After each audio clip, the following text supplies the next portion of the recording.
sholli ala Muhammad. Bu, ada 3 golongan manusia yang ibadahnya sebagus apapun gak akan diterima oleh Allah. Doanya sebaik apapun, sekhusyuk apapun gak akan dikabulkan Allah. Bahkan di akhirat gak bisa menerima syafaat Rasulullah. Rungokno toh. Walaupun ibadahnya bagus, sholatnya top, bukan cuma yang wajib, sholat sunnah dikerjakan semua. Sujud luar biasa. Sekali nyosop batuk mentol telu. Berarti nyosop 2 kali batuk mentol 6. Selesai sholat gak rupa-rupa rai.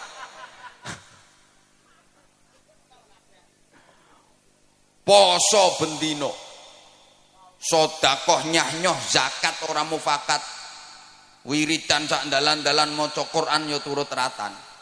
Berangkat haji tiap tahun, dia pergi umroh seminggu 5 kali. Iso ngomahe Mekah kok. Kan omahe Mekah.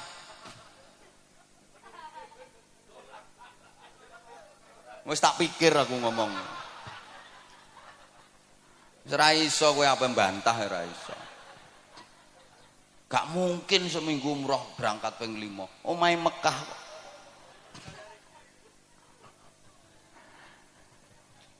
Kalau masuk 3 golongan manusia ini percuma. Gak akan diterima Allah. 1, aqul walidain. Anak yang durhaka kepada kedua orang tua. Naudzubillah. Sehebat apapun anak, kalau sampai durhaka kepada orang tua, berani kepada orang tua, menentang orang tua, melawan orang tua, zalim kepada orang tua, menyakiti hati dan perasaan orang tua, menyia-nyiakan orang tua. Padahal si anak hidupnya berkecukupan, kaya. Orang tuanya hidup menderita itu dia mentala. Alah wis kadung.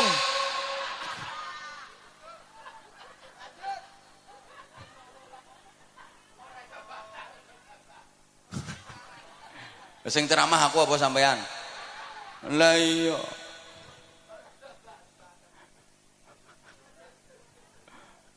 Walaupun ini anak alim, mangan kitab entek 2896. Ilmune sundul terop. Saking pintere sampai iso ngraji entut. Ngraji angin ini sak gampang, ngraji entut. Begitu tit kok.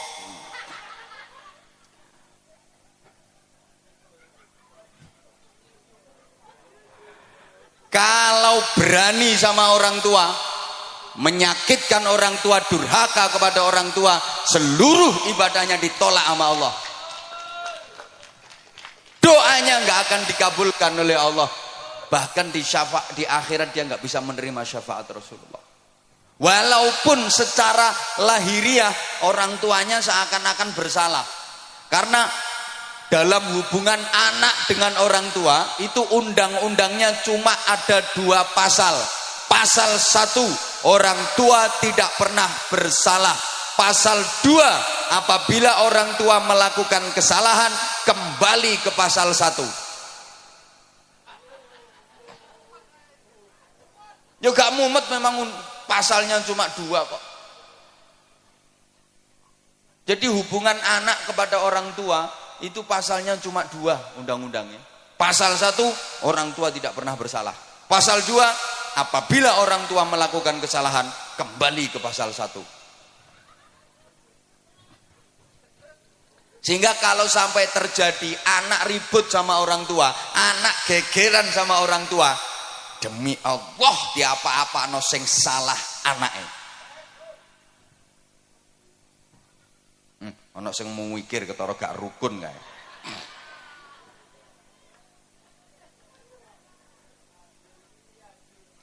Wajar. Karena nggak ada orang tua, nggak ada anak. Orang tua itu menjadi sarana, lantaran wujudnya manusia di alam dunia, betul? Boleh kene ana sing tanpa wong tua. Dadi marang bejudus teko lemah. Apa meletek teko watu. Maka saya di mana-mana katakan selamanya anak nggak mungkin bisa membalas budi kepada orang tua. Nggak mungkin anak bisa membalas jasa orang tua. Nggak mungkin bisa. Orang tua pernah gembol anak, anak nggak pernah gembol orang tua. Wong tua tahu ngeden ngetokno anak, anak gak tahu ngeden ngetokno wong tuane. Ngedene yang ngetokno gedang goreng. Loh, orang tua merawat anak itu lama dan ikhlas. Nggak ada yang berharap imbalan. Nah, aku ngerumat kowe sampai 20 tahun. Saiki kon wis dadi tentara. Ayo hitungan sedina aku njaluk upah 50.000. Nggak ada. Lah anak kalau merawat orang tua itu ya cuma sebentar, itu pun pamrih. Sulit ikhlas. Kadang orang tuanya sakit itu. Anak limo iso geger sak dulur. Sing ngramut ya sampean. Oh sampean bagiannya paling akeh kok. Biasanya ngono kuwi lambe-lambe kudungan.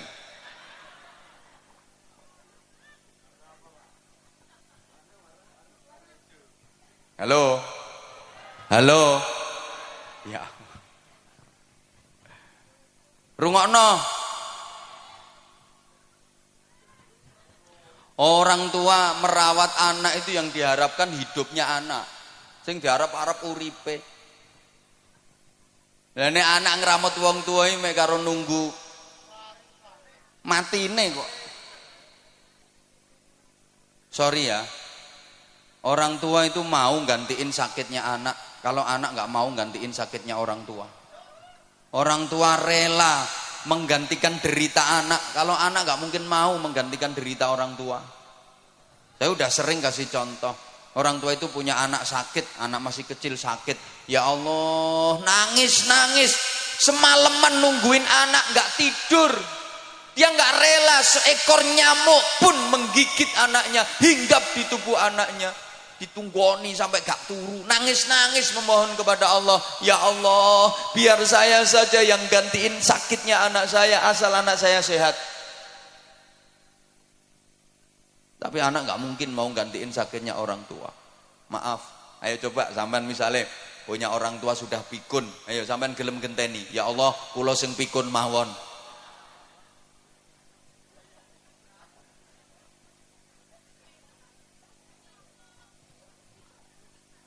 Orang tua tuh punya anak pilek, hidung tersumbat, sing nyumpeli yo umbel, ndak iso ambekan, diapakno?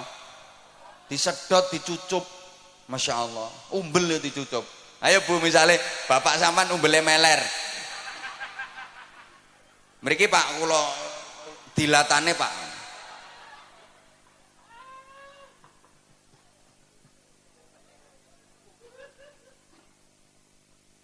Lah orang tua itu siapa saja? Satu, abul jasad, orang tua kandung, ayah dan ibu kandung. Dua, abur ruh, yang merawat ruh, merawat jiwa, gurunya, kiainya, bunyainya, ustadz-ustadzahnya. Hukumnya sama orang tua. Kalau orang tua kandung itu yang merawat jasmani, kalau guru, kiai, bunyai itu yang merawat rohani. Iki dirungokno apa ora to? Tiga, yang ngasih pasangan hidup, mertua. Sama, wajib dihormat. Bu, menantu kalau nggak rukun sama mertua, ya sama, itu namanya menantu yang tidak berbakti kepada orang tua, durhaka. Sama. Ada enggak? Ngacung.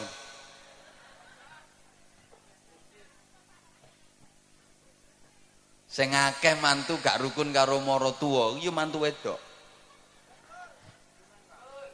Kenapa? Mohon maaf, penting ini.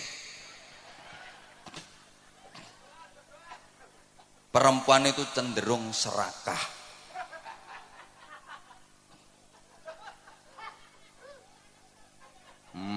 Wong lanang serakah ya eneng kok. Yang mbek kiai wani nyentak apa maneh mbek bojone. Mohon maaf. Banyak istri yang tidak merelakan suaminya untuk berbakti kepada orang tua. Banyak suami yang tidak menyadari posisi. Sorry ya, istri sama suami itu beda. Karena istri perempuan, suami laki-laki. Lah yo beda. Istri itu haknya suami. Kalau suami bukan haknya istri, haknya orang tua. Rungokno. Suami itu haknya orang tua. Artinya suami harus lebih memprioritaskan orang tuanya, mementingkan orang tuanya daripada istrinya. Ya sama-sama penting, istrinya penting, orang tuanya penting. Tapi perbandingannya lebih dipentingkan orang tuanya daripada istrinya. Ini kalau suami. Beda dengan istri. Istri haknya suami, bukan haknya orang tua. Karena waktu nikah sama orang tuanya sudah diserahkan total kepada suami. Maka istri harus lebih memprioritaskan suaminya daripada orang tuanya. Kalau suami harus lebih mementingkan orang tuanya daripada istrinya. Lah ini yang suka nggak diterima oleh para istri. Suami mau berbakti kepada orang tuanya, dihalang-halangi oleh istrinya. Kadang suami mau ngasih duit ke ibunya, ini si istri ngamuk-ngamuk, diselidiki. Mbok kei pira makmu mau? Mbok kei pira makmu mau? Mbok kei pira? Ya kekno kabeh kono. Kekno kabeh. Ndang ngusungi rono kabeh. Gawa nang gone makmu kabeh kono. Wis, klambimu nang digarono pisan, bantalmu sak sarungmu usungi rono. Engko bengi nang kelon karo makmu kono.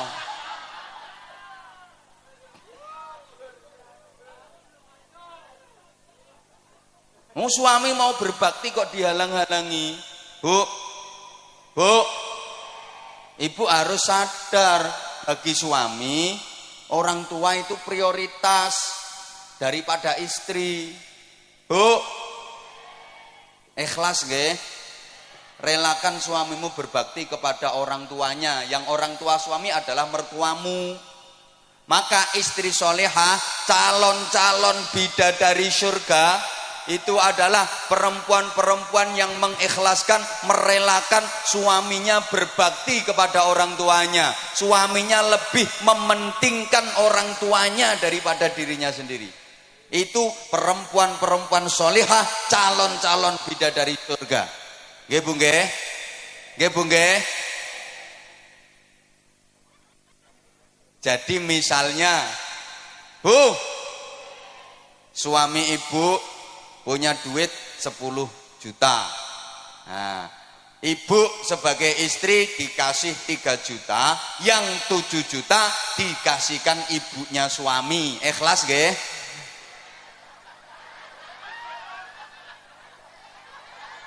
Ikhlas nggih?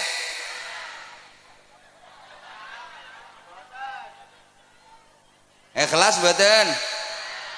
Mulane angel mlebu swargamu ya ngono.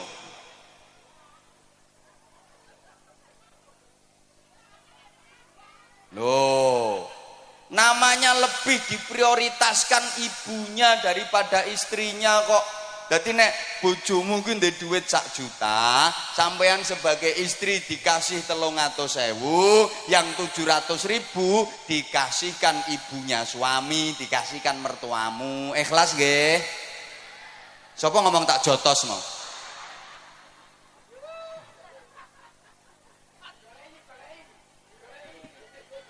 jotos der. Kuwi istri apa petinju kok. Tak jotos der. Kalau ibu ikhlas, nah itu gampang masuk surga. Itu istri solehah dan calon-calon ratu bidadari surga. Halo, rungokno.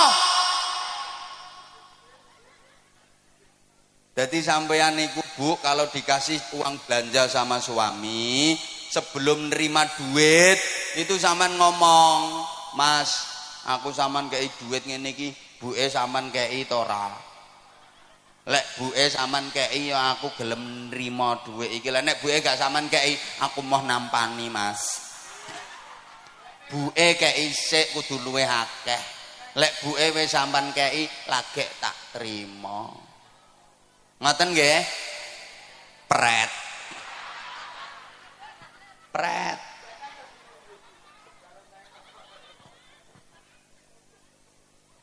Jadi misalnya ibu dibeliin gelang sama suami, sebelum diterima tuh gelang ngomong, "Ya, aku sampean tukono gelang ini iki, ibu sampean tukono apa ora?" Lek ibu sampean tukono ya aku gelem. Lah nek ibu gak sampean tukono, aku mau nganggo ya, gak gelang-gelangan ra apa-apa. Penting ibu timbang aku. Ibu sing ngramut sampean, sengsara, rekoso mulai cilik gedhekno sampean, sorone ra karuan. Aku petuk sampean wis siap pakai. Aku gelem nganggo gelang iki, tapi ibu ya tukono gelang sing luwih gedhe. Ngoten Bu nggih? Alah ra trimo pret nek iki. Pret.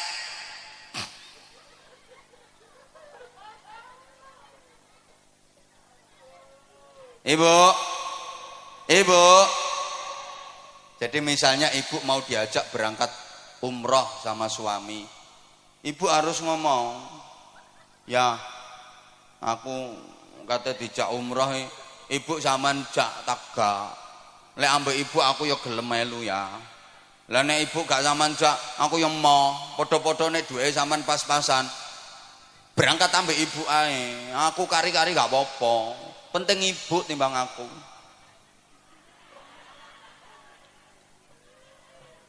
Bapak, sampean sebagai suami Pak, kalau punya istri yang karakternya seperti itu, betul-betul lelaki beruntung di dunia ini. Beja-bejane wong lanang.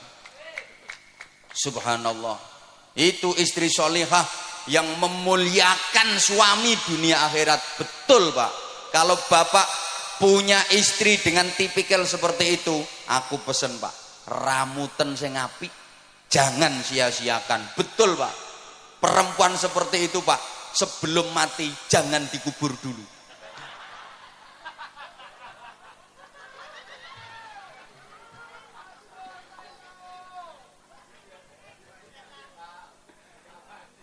Soalnya langka.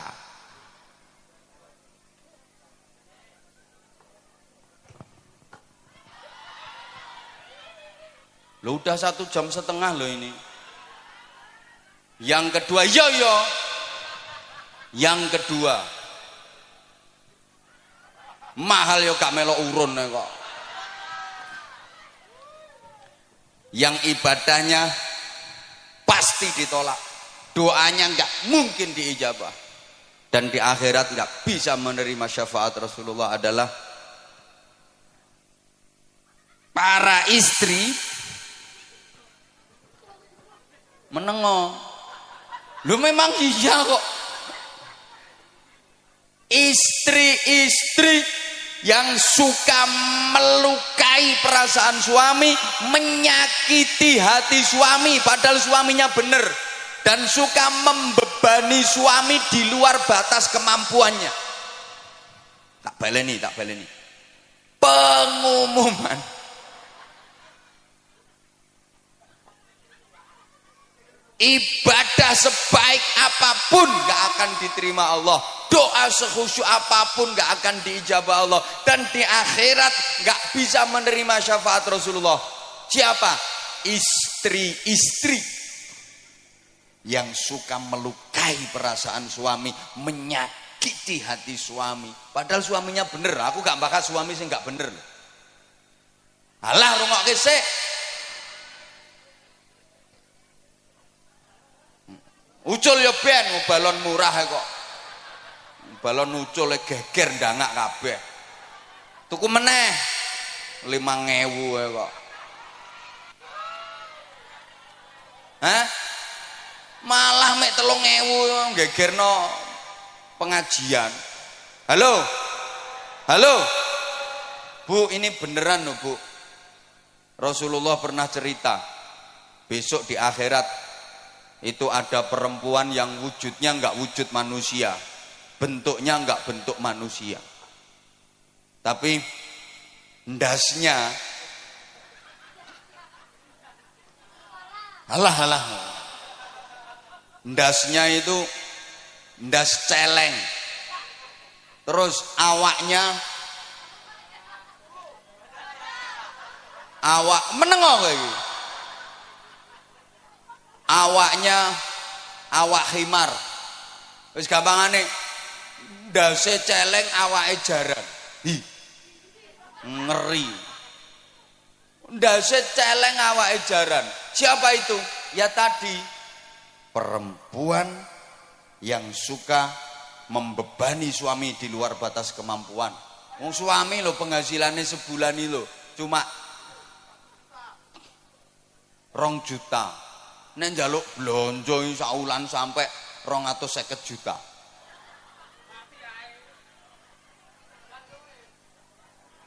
Misalnya perempuan yang suka melukai perasaan suami dan menyakiti hati suami, maka seperti itu akibatnya. Ibadahmu gak akan diterima Allah. Tiwas dawir lambemu lah, dikir macam-macam percuma. Doa gak diijabah, di akhirat gak bisa mendapat syafaat Rasulullah. Nah sekarang ganti, para suami ya harus fair dong. Yo kok wong wedok ae. Para suami laki-laki rungokno. Yang suka melukai perasaan istrinya, menyakiti hati istrinya, maka akibatnya aku durung tahu krungu keterangannya. Saya belum pernah mendengar keterangannya. Jadi ya saya enggak pernah dengar dalilnya.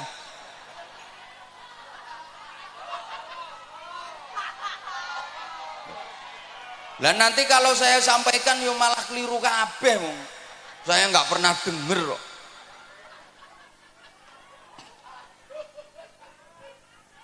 Bagusnya perempuan itu enggak perlu ngerti dalil-dalil yang kayak gitu. Marake ngelama, ngelunjak, ingkrah-ingkrah ndase wong lanang.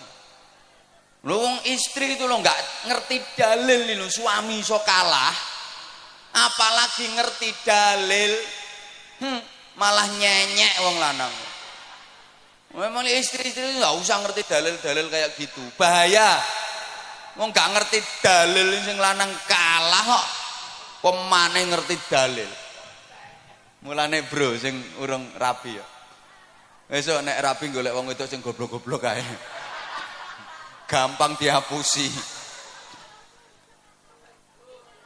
Nah pinter-pinter gak iso ngendhalekno nyonyor kae.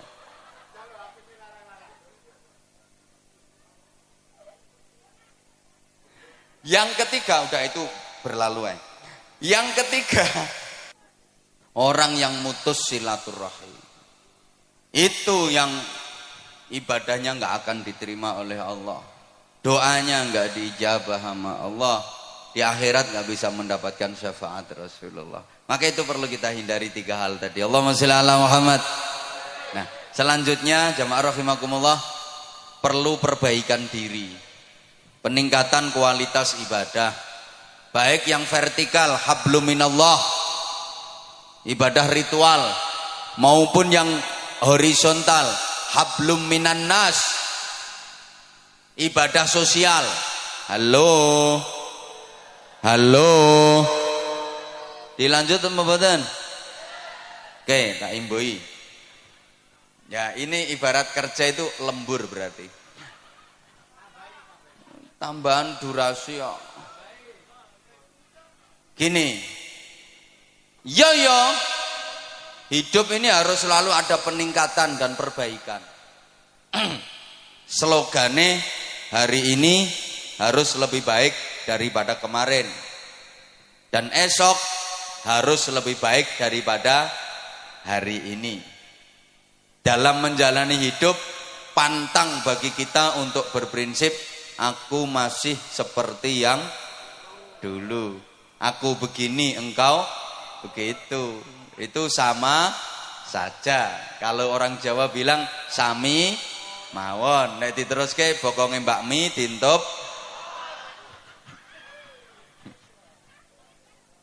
Harus ada dinamika ke arah hidup yang lebih baik. Ibu bapak jamaah rahimakumullah, pembangunan musola ini harus disertai dengan pembangunan manusianya. Ya, kita berharap mudah-mudahan musola masjid-masjid yang ada itu benar-benar bisa menjadi laboratorium rohani, pembangunan mental spiritual. Negara kita itu punya jargon di lagu kebangsaan Indonesia Raya itu, bangunlah, bangunlah, ayo toh Bu. Pertama bangunlah jiwanya dulu, baru bangunlah untuk Indonesia. Bangunlah jiwanya.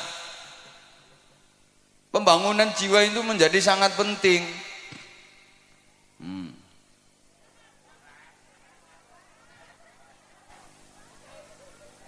Oke. Mohon gelas ini untuk dikeletak.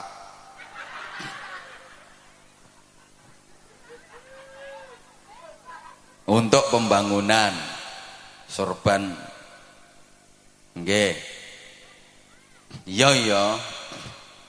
Nah itu juga termasuk bagian dari perbaikan. Nggih Bu nggih. Bu, saya yakin semuanya bawa duit. Kalau nggak bawa duit nggak apa-apa kok, kalung dilepas, gelang dipelorot nggak apa-apa, nanti biar dijual sama panitia. Ini pasti semuanya bawa duit. Saya nggak percaya kalau nggak bawa duit. Ono yang 100.000, ada yang 50.000, 20.000, 10.000, 5.000, 2.000, 1.000. Nanti kira-kira yang disedekahkan berapa?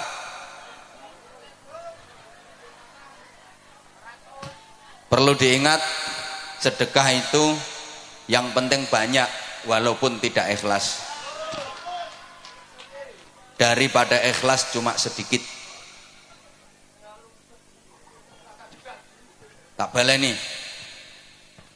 Lebih baik sedekah yang banyak walaupun tidak ikhlas daripada ikhlas tapi cuma sedikit. Kenapa? Saya berani bilang lebih baik sedekah banyak walaupun tidak ikhlas. Loh iya, daripada ikhlas tapi sedekahnya cuma sedikit. Karena kalau sedekahnya banyak, terus sedekah banyak, terus sedekah banyak, pasti lama-lama ikhlas. Mesti metu ikhlas. Mikir ora ikhlas, terus ngetokno akeh kok ora ikhlas. Tapi kalau sedekah itu prinsipnya yang penting ikhlas walaupun sedikit, sampai mate gak kira sedekah akeh. Dan ciri-ciri sedekah ikhlas, tanda-tanda sedekah itu ikhlas adalah sedekahnya banyak. Tandane wong sedekah ikhlas iku sedekah akeh. Soalnya nek sedekah akeh gak mikir, gak perhitungan. Tak baleni. Tanda-tanda orang ikhlas dalam bersedekah itu adalah sedekahnya banyak. Tandanya ikhlas. Soalnya gak perhitungan. Gue duit piro? Wis gak perhitungan. Engko urusan engko, sesuk urusan sesuk.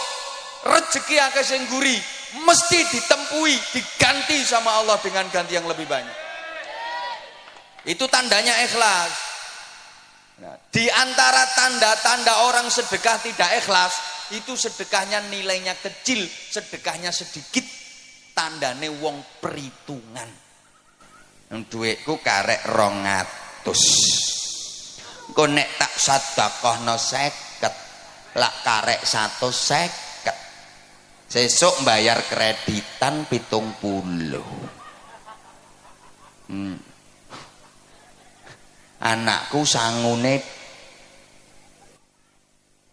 rungokno, nang ngaji gak butuh sangu anakmu. Halo, halo. Maka wong niku nek sedekahe kulino sithik iku tandane gak ikhlas. Ayo bantau.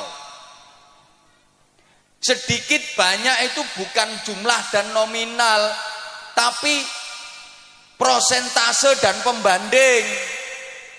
Ukuran sedikitnya yang ngeleset di bawah sama yang duduk metingkring di atas panggung jelas beda. Jelas beda. Mungkin lek kanggo sampean 500.000 wis akeh. Tapi lek kanggo sing nang dhuwur panggung sithik 500.000 kuwi. Makanya saya bilang bukan jumlah tapi prosentase dan pembanding ukurannya.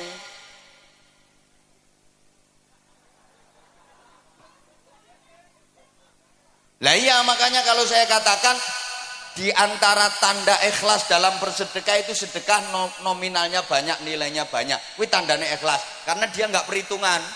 Tandane wong sedekah gak ikhlas itu sedekahnya sedikit karena dia perhitungan. Halo. Orang yang beramal di dunia tanpa perhitungan, besok di akhirat Allah yo gak perhitungan, langsung dimasukkan surga sama Allah. Itu namanya masuk surga tanpa hisab. Tanpa hisab itu tanpa perhitungan. Siapa yang dimasukkan surga tanpa hisab, tanpa perhitungan? Ya orang-orang yang waktu di dunia amalnya tanpa perhitungan.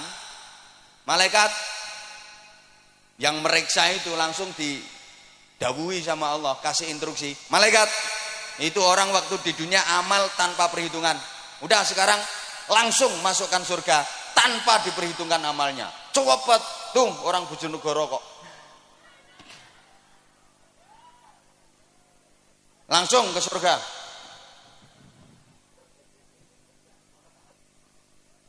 Halo? Halo? Lah kalau orang di dunia amalnya penuh perhitungan, besok di akhirat Allah juga penuh perhitungan. Dihitung dulu, amal bagusnya ada berapa, amal jeleknya ada berapa, lebih banyak mana tangannya untuk muter tasbih sama untuk kopek jarene, lebih banyak mana itu, diperhitungkan semuanya. Lama perhitungan itu, paham gak? Paham gak? Ada yang masuk surga bi ghairi hisab, tanpa hisab. Itu artinya tanpa diperhitungkan amalnya. Orang-orang yang waktu di dunia melakukan amal tanpa perhitungan, besok di akhirat Allah memasukkan surga tanpa perhitungan. Tapi kalau amal di dunia diperhitung sok no akhirat awas diperhitung karo Gusti Allah.